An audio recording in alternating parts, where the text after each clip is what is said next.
Dear students, you have learnt about the life cycle of a frog. Today we are going to study two life cycles of the life cycle of butterfly and the life cycle of honeybee in comparison. आप लोगों ने class 3 में already butterfly को पढ़ा था, इसके साथ हम कंपेयर करेंगे आज हनी बी को भी। प्यारे बच्चों, इनके बीच काफ़ी सारी रिजेम्बलेंस है और इसको जो आपको 4 स्टेजेस आपने पढ़े थे वो 4 स्टेजेस दोनों में है, लेकिन बटरफ्लाई का जो लाइफ साइकिल है वो ज़्यादा कंप्रहेंसिव है as compare to the life cycle of honey bee. तो हम स्टार्ट लेते हैं सबसे पहले एग से।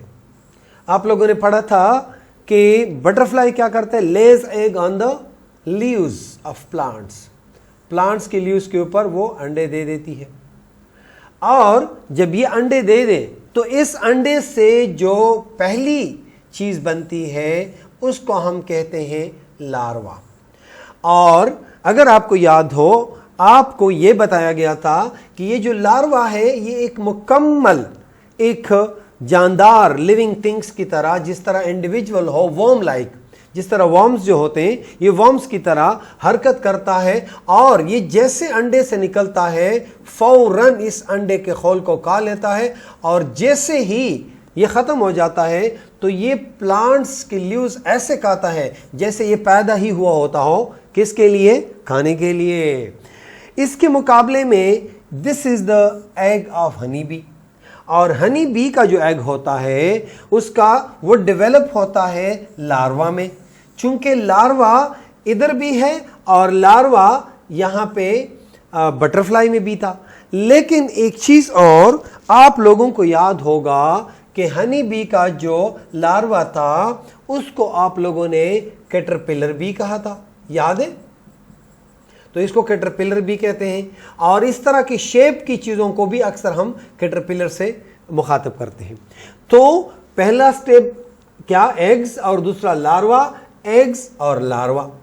लेकिन इसका जो लार्वल स्टेज है वो कंप्रहेंसिव है, इसमें 2 किस्म की शेप्स आ जाती हैं ये, और इसके अंदर कुछ ना कुछ उसके ऑर्गन्स डेवलप होना शुरू हो जाते हैं, जबकि ये टोटली वॉर्म की तरह होता है बटरफ्लाई में, लेकिन हनी बी में ये थोड़ा सा ऑर्गेनाइज शेप में डेवलप हो जाता है। जो थर्ड स्टेप है दोनों का, प्यूपा और प्यूपा, यानी बटरफ्लाई का भी प्यूपा और हनी बी का भी प्यूपा।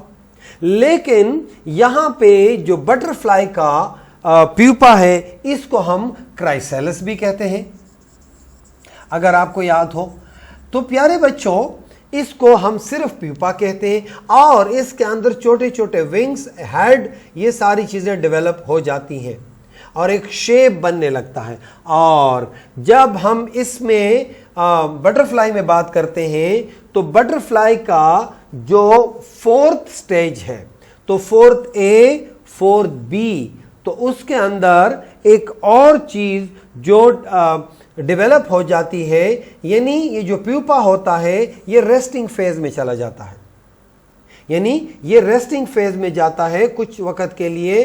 तो रेस्टिंग फेज के बाद जब निकलता है तो ये एडल्ट बटरफ्लाई, जबकि प्यूपा डायरेक्टली एडल्ट बटरफ्लाई में चेंज हो जाता है। तो प्यारे बच्चों, एक बार फिर मैं वापस आता हूं ताकि आप लोगों को मजीद क्लियर हो जाए। See the first step, egg, butterfly में भी एग, हनी बी में भी। सेकेंड स्टेप, लार्वा, बटरफ्लाई में भी और हनी बी में भी लार्वा। लेकिन यहां पे थोड़ा ये फर्क है कि हनी बी के लार्वा में आपको 2 शेप्स नजर आएंगे, जबकि बटरफ्लाई के केस में आपको एक नजर आ रहा है। हाँ, अगला स्टेप क्या है प्यारे बच्चों, that is called as number 3 pupa, और यहां पे भी प्यूपा। अब इसका जो प्यूपा है ये थोड़ा सा ऑर्गेनाइज हो जाता है और जो हनी बी का प्यूपा है वो एक ही होता है।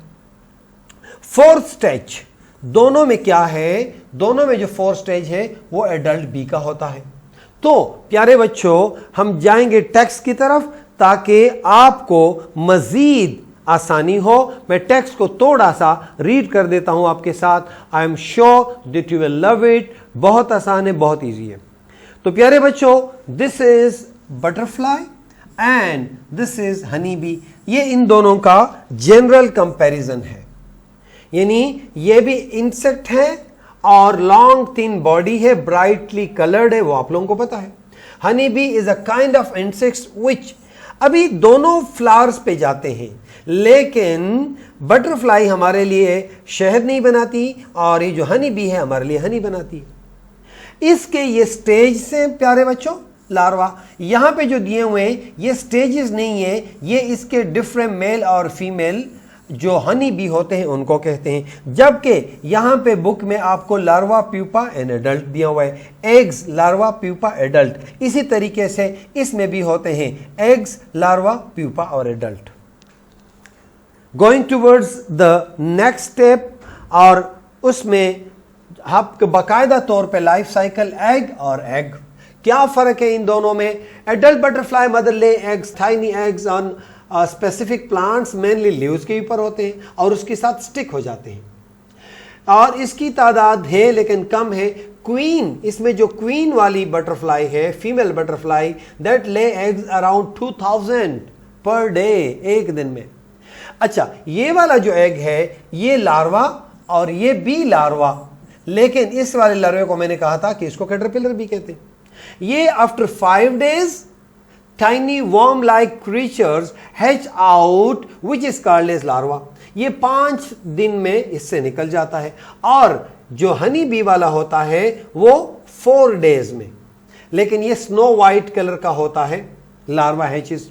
और ये दोनों जो होते हैं ये दोनों सेकंड फेज है। आप लोग इसको रीड कर लो, मुझे यकीन है that you will be able to understand. अभी आप लोग काफी तगड़े हो गए हो इंशाल्लाह। I am going to the third step. In third step, pupa, pupa here butterfly में भी और प्यूपा हनी बी में भी, लेकिन बटरफ्लाई के प्यूपा को क्या कहते हैं, क्राइसेलस कहते हैं। और क्राइसेलस में आपको मैंने बताया था, क्लास 3 में भी पढ़ा था कि यहां थोड़ा सा इसके अंदर रेस्टिंग फेज होता है और एक सख्त किस्म की होल खुद पे चढ़ा देता है, जबकि larva shades their skin for few days then turn into pupa।